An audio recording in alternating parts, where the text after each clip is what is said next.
Çətinliklər çox idi. Tüp çantam 40 kiloqram idi. Onunla birlikdə silahımı da daşıyırdım. Əskər yoldaşlarımla çiyin-çiyinə gedirdi. Onlar mənə çox güvənirdilər. Sağ ol. Sağ ol. Mənim sizə sualım var. Sualımı səsləndirə bilərəm, bəli. Vətən uğrunda döyüşmək necə istəyir? Vətən uğrunda döyüşmək yaxşı bir hissdir. Mən vətənim üçün öz peşəmin dalınca getdim. Sualımı cavab verdiyiniz üçün təşəkkür ederim. Sağ olun. Bu qədər cəsur olmağınızın səbəbi nə idi? Mən öz vətənimi çox sevirəm. Bunun üçün də öz peşəmin dalınca getdim. Çox sağ olun. Salam Güləşmə Osmanov. Sizin Qarabağ döyüşlərində Azərbaycan üçün xidmətləriniz böyük olub. Siz hansı şəhərlərdə və ya rayonlarda döyüşmüsünüz? Mən Tərtərin Umudlu kəndində döyüşmüşəm.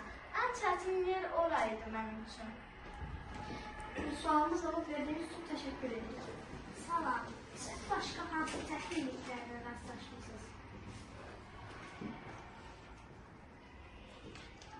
Mənim üçün çox çətinlik olur. Bəziləri daha çətin idi. Yəni bunu eləmək mənim üçün çox çətin olmuşdu. Suala cavab verdiyinizə görə təşəkkür ederim. Siz uşaqlarınızı buraxıb necə getdiniz? Mən peşəmi çox sevirdim. Onun üçün getdim. Sualıma cavab verdiyiniz üçün təşəkkür ederim. Necə olub ki, döyüşə getdiniz? Mən də hər bir vətəndaş olaraq öz bir borcumu yerinə yetirdim. Çox sağ olun. Siz neçəyə döyüşmüsünüz? Mən 1989-cu ildən başladım və 6 il döyüş etdim. Sualıma cavab verdiyiniz üçün çox sağ olun. Əsgərləriniz sizə güvənirdimi? Bəli, çox güvənirdilər. Sualıma cavab verdiyiniz üçün təşəkkür ederim. Amma döyüşə gedərkən ailəniz sizə etiraz etdi. Bəli, etiraz etdilər. Anam 4 uşağımı qoyub getməyimə məsləhət görmürdü. Mən də dedim, vətənim dar gündədir və getdim kömək etdim əskər. Sualımı cavablandırdığınız üçün minnətdaram. Neçənci Qarabağ mühərrisində olmuşsunuz? Mən 1-ci Qarabağ müharibəsində iştirak etmişəm. Təşəkkür ederim. Peşəniz istəyi. Tibb bastıydım.